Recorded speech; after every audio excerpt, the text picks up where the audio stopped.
Hello दोस्तों, आपका स्वागत है आपके अपने यूट्यूब चैनल बीबी स्टडी पॉइंट पर। मेरा नाम है संदीप सोही। दोस्तों, आज है हमारा जनरल साइंस सीरीज़ का टेस्ट नंबर 2। हमारे टेस्ट का पैटर्न कुछ ऐसा रहेगा कि आपसे पहले एक एमसीक्यू क्वेश्चन पूछा जाएगा, उसके बाद आपको 5 सेकंड्स मिलेंगे आंसर देने के लिए।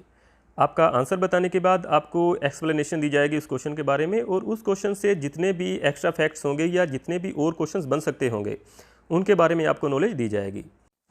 दोस्तों, हमारी रिक्वेस्ट है कि आप इस टेस्ट का कोई भी क्वेश्चन मिस मत कीजिएगा, क्योंकि इस टेस्ट में आपको सभी मोस्ट इंपॉर्टेंट क्वेश्चन ही देखने को मिलेंगे और हम कोशिश करेंगे कि कम से कम समय में आपको ज़्यादा से ज़्यादा नॉलेज प्रोवाइड की जाए। तो चलिए स्टार्ट करते हैं आज का टेस्ट। आपका पहला क्वेश्चन है, इनमें से कौन सा जानवर रैबिज फैला सकता है? ए लोमड़ी, बी भेड़िया, सी कुत्ता या ये सभी? तो इस क्वेश्चन का जो राइट आंसर है वो है डी, ये सभी। दोस्तों, जो रैबिज है ना, ये वायरस से फैलने वाली बीमारी है और ये कुत्ता, लोमड़ी, भेड़िया, चमगादड़ जैसे जानवरों के काटने से होता है। और इस रोग को हाइड्रोफोबिया भी कहा जाता है। हाइड्रोफोबिया का मतलब जब किसी को पानी से डर लगने लगता है ना, तो उसे हाइड्रोफोबिया बोलते हैं। तो इस रोग में रोगी को पानी से डर लगने लगता है, ठीक है। और ये वायरस जो है ना, ये तंत्रिका तंत्र को प्रभावित करता है। आपको ये चीज़ भी ध्यान में रखनी है। तो अब बात आती है रैबिज रोधी टीके की। इस टीके का आविष्कार किया था लुई पास्चर ने 1885 में। तो इतने फैक्ट्स आपको इस क्वेश्चन से याद रखने हैं। तो चलते हैं नेक्स्ट क्वेश्चन पर।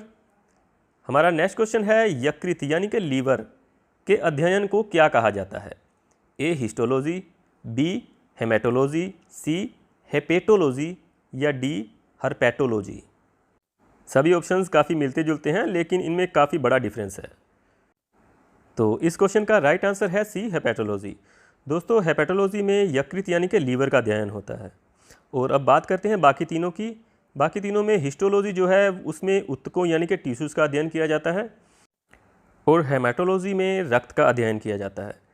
और हर्पेटोलॉजी की बात करें तो इसमें सरीसृपों यानी कि रेप्टाइल्स का अध्ययन किया जाता है। तो चलते हैं नेक्स्ट क्वेश्चन पर। नेक्स्ट क्वेश्चन है, जंग रहित लोहा बनाने में प्रयुक्त होने वाली महत्वपूर्ण धातु कौन सी है? ए टिन, बी क्रोमियम, सी एल्यूमिनियम या डी कार्बन? तो इस क्वेश्चन का राइट आंसर है बी, क्रोमियम। दोस्तों, जंग रहित लोहा बनाने के लिए उसमें क्रोमियम मिलाया जाता है, आपको ये ध्यान में रखना है। और लोहा और क्रोमियम को मिलाने से जो जंग रहित धातु प्राप्त होती है ना, उसे स्टेनलेस स्टील कहा जाता है, ठीक है। तो आपका नेक्स्ट क्वेश्चन है, जब जल जम जाता है तो उसके घनत्व पर क्या प्रभाव पड़ता है?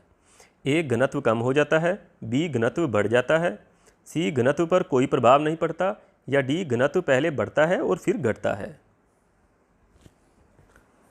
तो इस क्वेश्चन का राइट आंसर है घनत्व कम हो जाता है। दोस्तों, आपको सबसे पहले तो पता होना चाहिए कि घनत्व क्या होता है। पदार्थ की सघनता को पदार्थ का घनत्व कहा जाता है। सघनता यानी कि डेंसिटी। जब पानी बर्फ बन जाता है ना, तो उसका घनत्व जो है कम हो जाता है, और घनत्व कम होने के कारण ही बर्फ जो है ना पानी के ऊपर तैरने लगती है। आपको ये भी ध्यान में रखना है कि जमने पर जो जल का आयतन है ना, वो बढ़ जाता है। और आयतन क्या होता है? आयतन होता है कि कोई वस्तु जितना स्थान लेती है उसे उस वस्तु का आयतन कहा जाता है, ठीक है। तो नेक्स्ट क्वेश्चन है, तेल का एक बैरल कितने लीटर के बराबर होता है? ए 170 लीटर, बी 159 लीटर, सी 189 लीटर या डी 3.785 लीटर? तो इस क्वेश्चन का जो राइट आंसर है वो है बी, 159 लीटर। तेल का जो एक बैरल है 159 लीटर के बराबर होता है, और ये एक गैलन जो है ना, एक गैलन 3.785 लीटर के बराबर होता है। और आपको ये भी पता होना चाहिए कि एक बैरल में 42 गैलन होते हैं, ठीक है। तो आई थिंक आपको क्वेश्चन अच्छी तरह से समझ आ गया होगा। तो चलते हैं हमारे नेक्स्ट क्वेश्चन पर। क्वेश्चन है, मानव शरीर की सबसे मजबूत हड्डी कौन सी होती है? ए टीबिया, बी फीमर, सी जबड़े की हड्डी या डी स्टेपीज? इसका राइट आंसर है सी, जबड़े की हड्डी। दोस्तों, जबड़े की हड्डी मानव शरीर की सबसे मजबूत हड्डी होती है। जब किसी दो बच्चों की लड़ाई हो रही होती है तो बोलते हैं ना, तेरा जबड़ा तोड़ दूंगा। इसका मतलब डराने के लिए होता है, क्योंकि जो बंदा किसी का जबड़ा तोड़ सकता है ना, वो किसी भी हड्डी को तोड़ सकता है। तो जबड़े की हड्डी मानव शरीर की सबसे मजबूत हड्डी होती है। और टीबिया हड्डी की बात करूँ तो ये टीबिया हड्डी टांग में पाई जाती है। और फीमर हड्डी के बारे में भी आपको पता होना चाहिए कि मानव शरीर की जो सबसे लंबी हड्डी होती है वो फीमर हड्डी होती है। ये मानव शरीर के जांघ में पाई जाती है, ठीक है। और स्टेपीज के बारे में भी पता होना चाहिए कि स्टेपीज जो है मानव शरीर की सबसे छोटी हड्डी है और ये कान में पाई जाती है। इतने फैक्ट्स आपको इस क्वेश्चन से याद रखने हैं।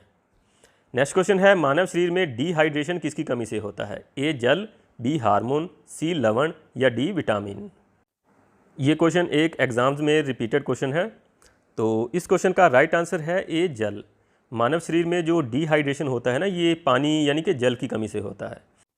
और डिहाइड्रेशन को ही हिंदी में निर्जलीकरण कहा जाता है, आपको ध्यान में रखना है। और इससे सिर दर्द, चिड़चिड़ापन और उल्टी होती है।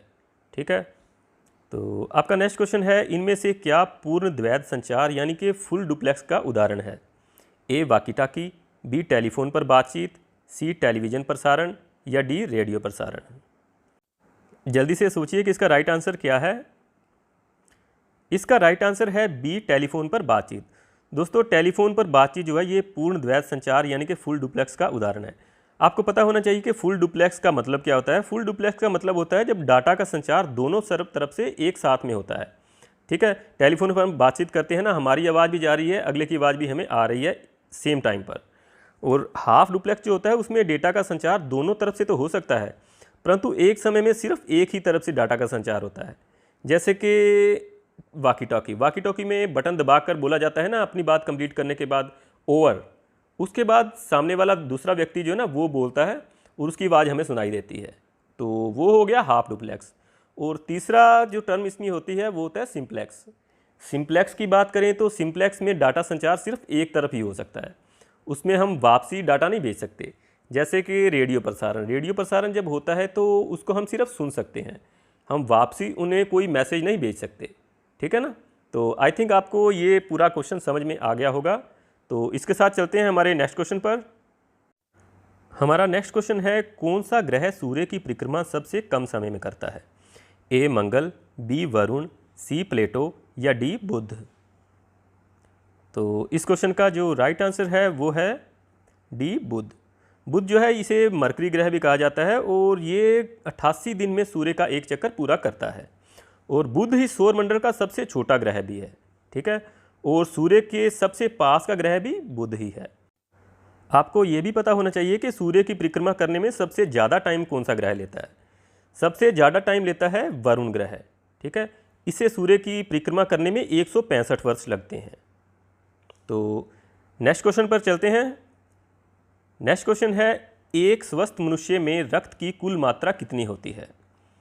ए शरीर के भार का 5%, बी शरीर के भार का 15%, सी शरीर के भार का 7% या डी शरीर के भार का 20%। तो इस क्वेश्चन का राइट आंसर है सी शरीर के भार का 7%। दोस्तों, हमारे शरीर में रक्त की मात्रा जो है शरीर के भार के करीब 7% होती है।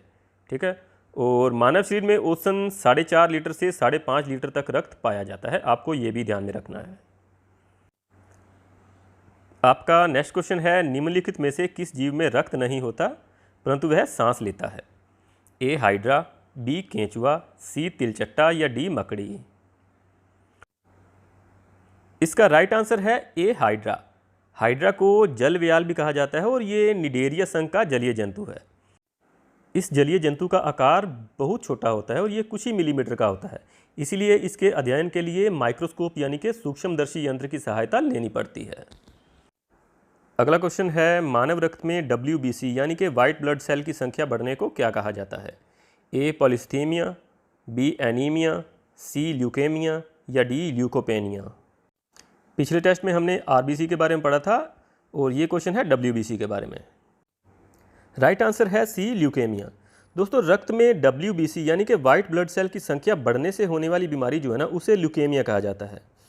और वाइट ब्लड सेल जब रक्त में कम हो जाते हैं तो उससे होने वाली बीमारी को ल्यूकोपेनिया कहा जाता है। और रक्त में जब RBC यानी कि रेड ब्लड सेल की संख्या बढ़ जाती है ना तो उसे पॉलीसाइथीमिया कहा जाता है। ठीक है, और RBC की संख्या जब रक्त में घट जाती है तो उस बीमारी को एनीमिया कहा जाता है। तो आपको आई थिंक ये क्वेश्चन समझ में आ गया होगा। तो चलते हैं हमारे नेक्स्ट क्वेश्चन पर। नेक्स्ट क्वेश्चन है, जैतून की खेती को क्या कहा जाता है? A apiculture, B sericulture, C viticulture या डी ओल्विकल्चर। तो इजी क्वेश्चन है, जल्दी से इसका राइट आंसर सोचिए। इसका राइट आंसर है डी, ओलिविकल्चर। जैसे कि दोस्तों आपको पता होगा कि जैतून को ओलिव कहा जाता है, तो उससे आप इस क्वेश्चन का आंसर पता लगा सकते थे। तो ओलिविकल्चर जो है ये जैतून की खेती को कहा जाता है, और बाकी 3 की भी बात करते हैं। एपीकल्चर जो है ये मधुमक्खी पालन को कहा जाता है, और सेरिकल्चर रेशम के कीट के पालन को कहा जाता है, और विटीकल्चर जो है ये अंगूर की खेती को कहा जाता है। इतने फैक्ट्स आप इस क्वेश्चन से याद रखेंगे। हमारा नेक्स्ट क्वेश्चन है, कौन सा देश सबसे ज़्यादा कार्बन डाइऑक्साइड का उत्सर्जन करता है? ए अमेरिका, बी भारत, सी चीन या डी जापान। तो ये मोस्ट इंपॉर्टेंट क्वेश्चन है, तो इसे ध्यान से पढ़िए। राइट आंसर है सी चीन। दुनिया में होने वाले टोटल कार्बन डाइऑक्साइड के उत्सर्जन में सबसे बड़ा हाथ जो है वो चीन का है। चीन जो है टोटल कार्बन डाइऑक्साइड का 30% उत्सर्जित करता है। उसके बाद नंबर आता है अमेरिका का। अमेरिका जो है 15% कार्बन डाइऑक्साइड का उत्सर्जन करता है। तीसरे नंबर पर हमारा भारत है, जो कुल कार्बन डाइऑक्साइड का करीब 7% उत्सर्जित करता है। और कार्बन डाइऑक्साइड के बारे में आपको पता होना चाहिए कि ग्लोबल वार्मिंग के लिए सबसे ज़्यादा उत्तरदायी गैस जो है ना वो कार्बन डाइऑक्साइड है। और ग्लोबल वार्मिंग क्या होती है? ग्लोबल वार्मिंग होती है कि पृथ्वी के औसत तापमान में जब वृद्धि हो जाती है ना, तो उसे ग्लोबल वार्मिंग कहा जाता है। और पृथ्वी का औसत तापमान भी आपको पता होना चाहिए। पृथ्वी का औसत तापमान 14 डिग्री सेंटीग्रेड है। ठीक है, तो नेक्स्ट क्वेश्चन है, सिलिकॉन निम्नलिखित में से क्या है? ए अर्धचालक, बी कुचालक, सी विद्युतरोधक या डी चालक। तो इस क्वेश्चन का राइट आंसर सोचिए। इसका राइट आंसर है ए अर्धचालक। सिलिकॉन जो है ना ये एक अर्धचालक यानी कि सेमीकंडक्टर है। संपूर्ण पृथ्वी पर जो सबसे ज़्यादा चीज़ पाई जाती है वो पाई जाती है ऑक्सीजन, और दूसरे नंबर पे जो सबसे ज़्यादा चीज़ पाई जाती है ना वो है सिलिकॉन। ठीक है, तो सिलिकॉन की खोज की थी जॉन जेकब बर्जीलियस ने 1824 में। तो कंप्यूटर की आईसी चिप्स जो हैं ये सिलिकॉन की ही बनाई जाती हैं। और भारत की सिलिकॉन वैली के बारे में भी आपको पता होना चाहिए कि भारत की सिलिकॉन वैली बेंगलुरु को कहा जाता है।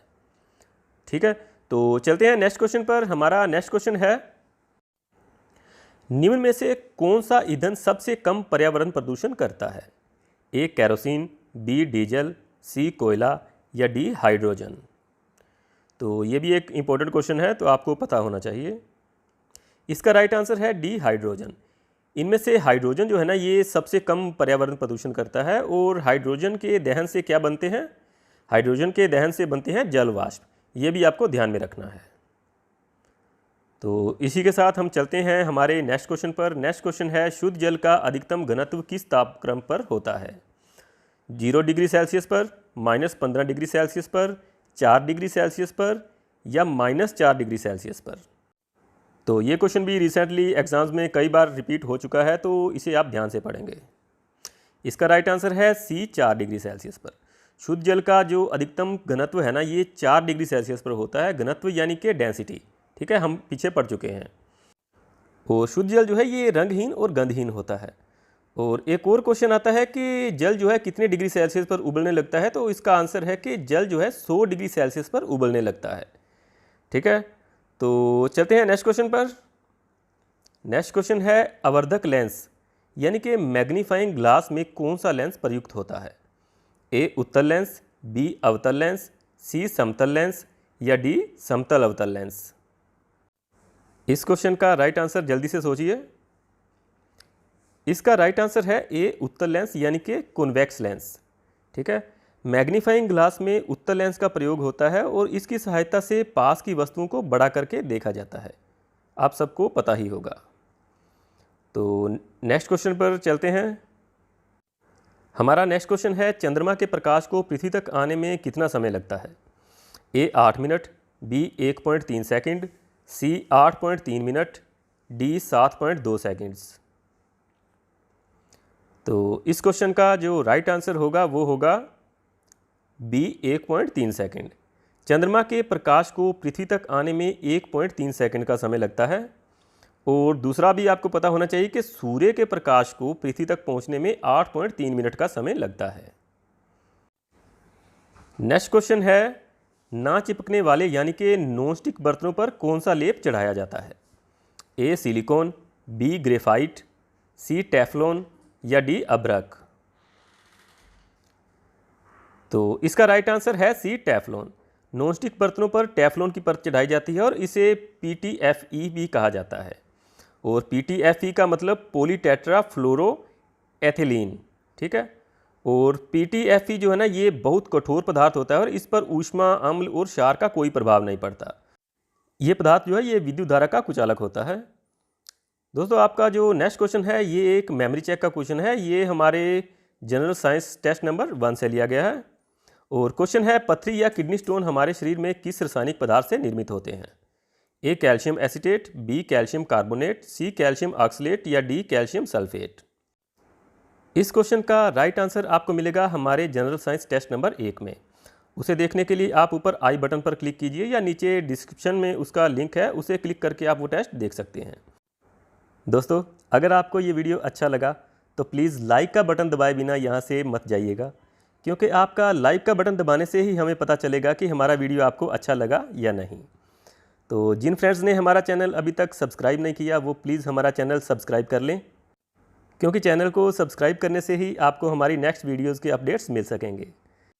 दोस्तों, आशा करते हैं कि आप अपना प्यार हमारे चैनल के साथ ऐसे ही बनाए रखेंगे और हम आगे भी ऐसे ही अच्छे वीडियोज़ आपके लिए लाते रहेंगे। तो दोस्तों, आज के टेस्ट में बस इतना ही। जल्दी ही मिलते हैं इससे भी अच्छे लेवल के क्वेश्चंस लेकर नेक्स्ट वीडियो में। तब तक के लिए गुड बाय एंड जय हिंद।